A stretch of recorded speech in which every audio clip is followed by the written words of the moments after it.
Bro, it's such an honor to meet you, bro. Thank you for all you do. Yep. Also a believer and a dear, dear friend. My goodness, you're still in duty, in mind, and in body, and in the spirit. It's tough. So, considering this unpopular demand, Okay, about all eyes on hashtag all eyes on Rafah, right? Yeah, okay. So they're going to be watching all the videos that you're putting, but this is going to be like an exclusive. Yeah. What do you think about this all eyes on Rafah thing, especially about that fire that happened? Yes. I do know how there's what's called disproportionate looking at all eyes on Israel. And you know, there was 1 million people in Syria that were killed. There's a starvation in Sudan. But everyone looks Ongoing. at Israel ongoing. What about, Saddam Hussein and all that he did? And what about Bashar al-Assad? Correct. And you have, look what Boko Haram is doing to the Christians in Nigeria. Yeah, the women are being abducted. And look at the ISIS; they killed 500,000 people. But no one cares because it's because almost like a Muslim agenda or a radical agenda wants world domination, and that's all within their own domination plan. They already So they're have not a going to plan. fight against They that. already have a written plan. That's right. Yes. So now to Rafah. No, Israel's doing the best that they possibly can. As you know, every place that we go, we've bought 20,000 tents. Each tent can fit about 12 people. We bought it. Yeah, Like Israel bought it. yeah, and then ask the people to move out of the way of any kind of attack and move to these tents. To Khan Yunis and all of those Yeah, things. yeah. Okay. Deir al-Balach and Khan Yunis area. Yeah. And so they moved out to there, many people, and America said, it's impossible. It's going to be a bloodbath. Everyone's going to die. Hey, you know what? That didn't happen, did it? We have now taken Rafah. And we're finding more and more tunnels. There's 50 tunnels going to Egypt. Some of them they're not giant ones. But they've gone into Egypt. Into Egypt, about 50. Okay. But yeah. that is your expertise, the tunnels. That's what I do, yeah. As the Combat Engineer Corps Elite Unit for Special Missions, sabotage, high stakes, hostage rescue, destruction of infrastructure of the enemy, such as tunnels, and blow up buildings, and I've blown up entire big complex buildings and stuff. But what it is, are we perfect? No, we're not. We're not. Israel's not perfect. No one ever said this is heaven on earth. And we're trying, I think more than any other army that I've ever heard of in history. I've never heard of an army who announces with a drone in Arabic, please move away from this area. Right. We care for your life. Leaflets, so many leaflets, Correct. millions, and saying, please, this I have area a video is... of that also to prove Yeah. it. Pictures. Yeah. In saying, we cannot abide by and just let it go if those areas are shooting our kids in our kindergarten, shooting our innocent civilians. It's bad enough they did a massacre. We can't let ongoing hailstorm of rockets to continue. We are going to destroy this area in Rafah. The source of the rocket launching, the source of the laboratories of terror, the source of the tunnel where they're doing the tunnel entrances. We're going to destroy this. Yeah. You got to move out of the way. It's war. There's no nice way to look at war. War is horrible. People die in war. My friends are dying. Innocent people are dying, and that's horrible. But you just touched on a very big mistake, which wasn't planned. So I want to ask you. You said Israel's not perfect. That's right. So was this eyes on Rafah one of the imperfections? Okay, that one question. Well, that Second, tent area, the mistake of that tent getting bombed is the mistake I'm talking about. There was a Was tent it a with mistake? 45. It was a mistake. We were targeting a Jeep, a Hamas Jeep. And Oh, wow. it's not, targeting a Jeep with actual Hamas people in it who are evil. There's two people who were in charge of the West Bank. That's Samaria right. unit, That's right. We were trying to get them, but problems happen. If we were trying to why would we do all this work if we were trying to target them? We would just carpet bomb them. We would just do what America did in Vietnam or what they did in Nagasaki and Hiroshima. We would be like the Western countries. So that's our strength, right? Yeah, but we Because don't they do say- that. We're doing everything to try to protect them. Now that was a big mistake. And we claim responsibility when we make a big mistake, like accidentally bombing this Let me tent ask and you a 45 question. people died. Why didn't you wait for the Jeep to go a little farther from the tent? Wouldn't Yes. that be a wise thing to do? Now there's people who say they could have escaped then, and again, a war is very, very hard. Everyone's trying to get the advantage on the other person. Okay, so they would have escaped into a tunnel, and we would have missed the opportunity to get them. There's calculations which, again, we're not perfect. It's not all sterile. Here's the big problem. Western countries, for the most part, don't know what it's like to be in war anymore. They don't remember. Yes. They don't. Okay, America did have Mogadishu. America did have Desert Storm, Operation Enduring Freedom in Afghanistan, Iraq, and so on. But on your shore, where everybody able-bodied person has to get up and get the uniform on, get the bulletproof vest, and go and defend your home, fighting for your actual home, people forgot what that's like. When you're actually dealing with that, Yeah. it's not as neat as when you're sitting back in your desk and you say, you should have done this different and do that different. I mean, I think Israel's doing really better than any country that I've ever heard of. And what they want us to do, though, is to just give up. They want us to say, don't go to Rafah. Don't defeat the Hamas. That's what they're really saying behind their words. Correct. They say a lot of things, but why don't you just say you want Hamas to remain in power and to remain able to regroup and keep on doing a whole another massacre. Which none of the other countries, if they would have been in this position, would even accept. That's because right. it's self-defense. Like, your own people are there. In fact, there are a few Americans and other citizens there as well, right? Yes. Still in what do you call that? In hostages. situation. I would love to see Ireland. You know, Ireland had a war, an ongoing conflict with the Catholics and the Protestants against England. Now, just imagine England. I know this is very controversial. England comes, kills 1,200 people, takes 250 or so people hostage back to England, and then goes into and goes and does a whole massacre, killing pregnant women, cutting their stomach open. It's horrible. Putting a baby in an oven, just being completely grotesque, brutal, barbaric, medieval style, Genghis Khan violence. Now, would they after that say, here's the idea we should do, let's give England a state of their own? That's what they did now. They said, it's like let's give them awarding bad behavior. Yeah, I don't think that Ireland, I know Irish people, I don't think that they would do that if that's what happened to them. I think they would say, let's go make sure that first of all, it's de-armed. Let's make sure there's a process here that will take some time to build up what kind of a government would look like, who would run it. Let's take our time, not just give them a state now. There's some things that are happening with Spain, Norway, Ireland. They're not waiting for the processes to get over. Yeah, it's a war. I don't know what people are thinking, how that makes any sense. I'll tell you why. They've bought a lie. They've bought a Muslim Brotherhood lie, which started from Egypt, by the way, which is all they need is a Palestinian state. Everyone will be happy. They had Gaza. They had Gaza for 18 years without any Jewish person in there. They're just receiving the water. But they want more land. Food. They want to have more land with Jerusalem as the capital. All of the land. According to what they're saying is East Jerusalem would be the capital of the Palestinian state. East Jerusalem is all the old city, pretty much. The entire old city walls. Sheikh Jarrah. That would be the capital of this Palestinian state. Again, I just don't see Irish people doing that if England did to them what the Hamas, Islamic Jihad, Izzeldin al-Qassam did to us. And don't forget, it's much bigger than just that. What did we ever do to Yemen? When Iran attacked us? We've never attacked Iran ever. But you see, there's bigger things. Hezbollah is attacking us. Is giving a Palestinian state going to stop them too? Is that going to make everybody all happy? Where there's jihadism dominating the world, they're all just going to be overjoyed and happy.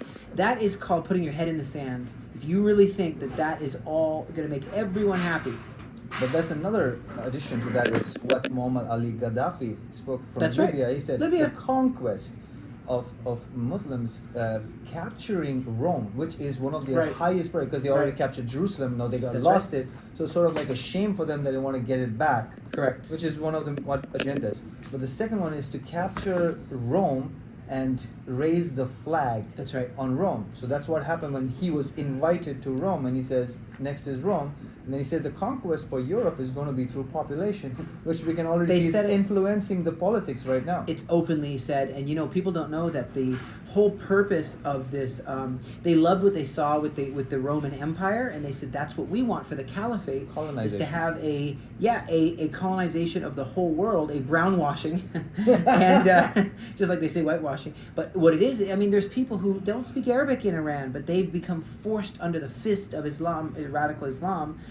They say the Quran, that's a different language. We speak Persian. We speak a Persian.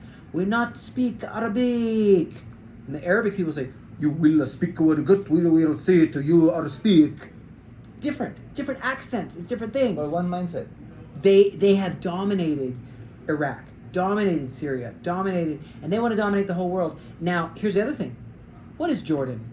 In the partition plan, Article 181, Article 242, okay? You had of the UN partition plan, after the Peel Commission came here and saw, and then of course we have more international law declaring that Israel can exist here than any other country in the world. What about the San Remo declaring Israel, yes, the homeland for Israel, the League of Nations, 1922, League of Nations. Even the United Nations, what do you call that? Ratification. No, when they gave the Balfour Declaration, and then you had that was 1920. I'm talking about 1948 when they made they the vote. The world voted, What and was in the that called, San the UN Remo, Commission? the vote, the UN vote for UN the partition vote. plan None on of the Article 181. None of the Arabs were even there. They left the hall. Right. And then they were really upset about Israel becoming a nation. And the next day, they all out war on us. War. On Holocaust survivors Which without is an army. considered as the other side of the story of Nakba. That's right. And don't forget that in San Remo, it was ratified, and they had all the major powers of the world, including Japan, in San Remo, ratifying what was voted on by the League of Nations and by the United Nations, and ratified in San Remo. My point of saying all this is that people don't know what they're talking about. They don't know their history. When they say from the river to the sea, you're saying that from the Jordan River, next to my house, to the Mediterranean Sea, what? All will be free of what? Of all Jewish people? What are we going to do with us all? Kill us all? Why would you do that to us? Send you to Poland. Yeah, send us. And they told us to go back to our homeland. Well, we did. We went back to our homeland. Now they don't want us in the...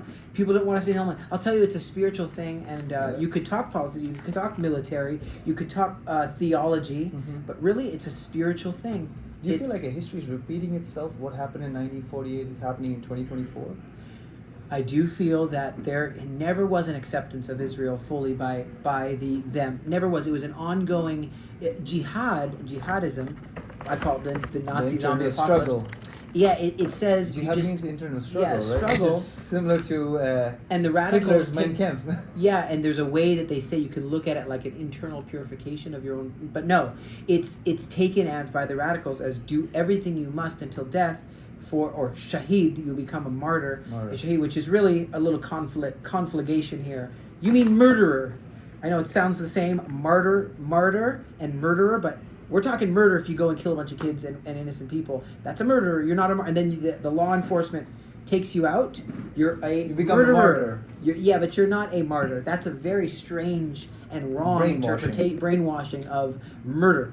Okay? And so my point of all this is to say, it's been going on and on and on, and we know with Muhammad, he says, I will do a hudna. A hudna is a temporary peace. It's not even a peace, it's a stalemate, it's a temporary ceasefire. Until I become stronger than you to overpower you. Until I become stronger, you. and then even though I agree with you, and I say, I promise you by my son, my firstborn son, I won't attack you, then you lie to the infidel, and you attack. Now these are very controversial things, because people just don't know what they're dealing with. Especially with the culture and the mindset and the upbringing of the people. So unless we are here, unless you know them, unless you read their text, unless you've eaten with them, sat with them, spoken to them, seen what they are, what their stimuli is around them, you would not understand that from a Western or an Indian or a Chinese perspective at all. And here's a challenge. I would like to challenge any Muslim, wonderful Muslim people around the world, to come and have a meeting with the Hamas. See what happens to you as a Muslim. They're more occultic and blood cult and death cult than they are actually Muslim. They're into worshiping death. If they meet a Muslim from America or a Muslim, they'll kill them. They killed Muslims in Israel. They saw the hijab and they killed them. They killed Bedouins. You should have seen what happened when the Druze, who are a branch of Islam, they said the Druze, and they killed the Druze people. They said, we will go and you want to become a martyr? We'll help that to happen for you. They were mad. The other Arabs that were killed by the Hamas. And people don't know this because they think they're standing up for Arabs or for Islam. No, they're not. They're standing up for demonic occultism and blood cult is what they're actually standing for. If they say pro-Hamas, pro-Izzaldin al-Qassam. And the Al-Shabibi youth camp, and we should wrap this up, but the Al-Shabibi youth camp is an indoctrination camp where they have little guns and we will die, death to the itbah al-Yahud, like kill the Jew and cut his neck, and the tree and the rock will show you where the Jew is. And people are thinking that the what do you call that? Human shields are complete BS. What do you think about that?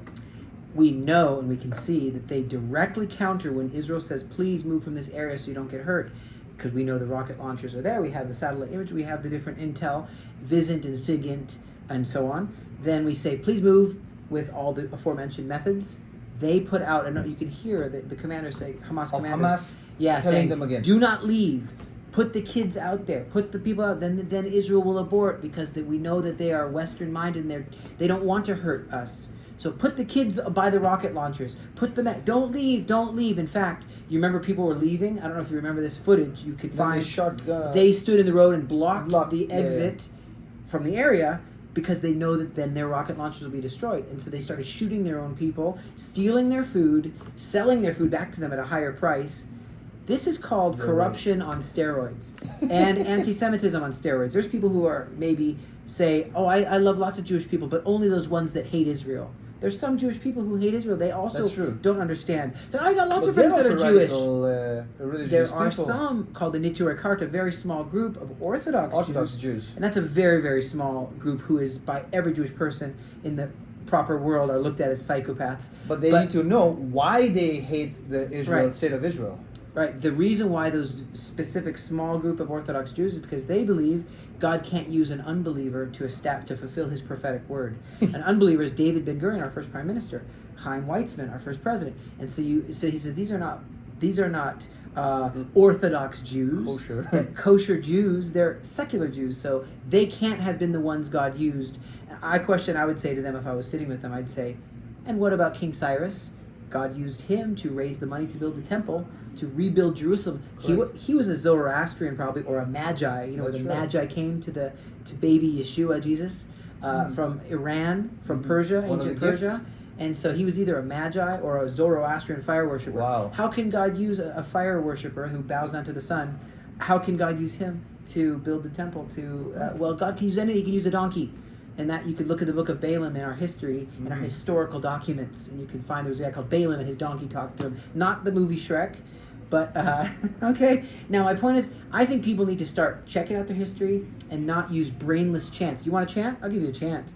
Okay, no Hamas, no jihad, taking hostages is bad. Okay, there you can chant that.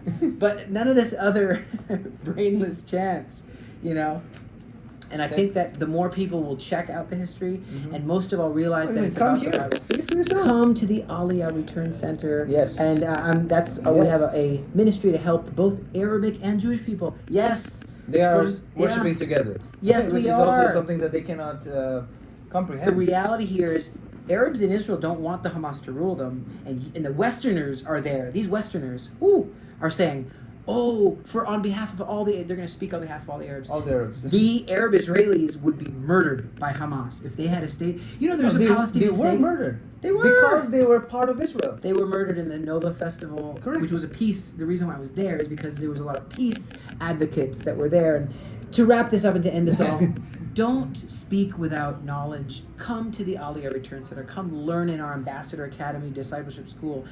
Read your Bible. Realize that it's all a spiritual thing. It's all been written down. And the enemy of all things that are good and pure wants to have everyone seek to kill, steal, destroy. Why can't the Hamas build anything? Why can't they build? Because like all $10 billion, some billions of dollars. Yeah, not one bomb shelter. Not one bomb shelter. Not one anything for the people. It's worse than the story of Robin Hood. The shares are not okay. They stole from the poor people. Okay, so here's what it is. Come check out for yourself. Read the Aliyah scriptures and know that. Choose the side you will stand on. You could choose you this day who you will serve, like Elijah on Mount Carmel in the Galilee. You could serve barbaric. You could serve, like Joshua said, choose you this day. Also Elijah said, if Baal is God, let him be God. Okay, and if God is God, let him be God who answers by fire. So here's what it is. You could choose on this side what you've seen: barbaric, diabolical, blood cult, death worshipping, barbarism, anarchy, man of lawlessness to rule this world. Whoever has the biggest stick and the loudest voice will win, or the Judeo-Christian way, which founded the free world. Yeah, because a lot of people they think because a lot of people are supporting one thing, it might probably be true. Right. And then the other thing is like there's no much of voice about it. It's probably false because they don't have anything to show for themselves. That's But right. that's propaganda. That's not necessarily right or wrong. That's right. It is. Thank you so much Thank for you. all the work you do, and rally everyone together for Yep. righteousness. Awesome. See you.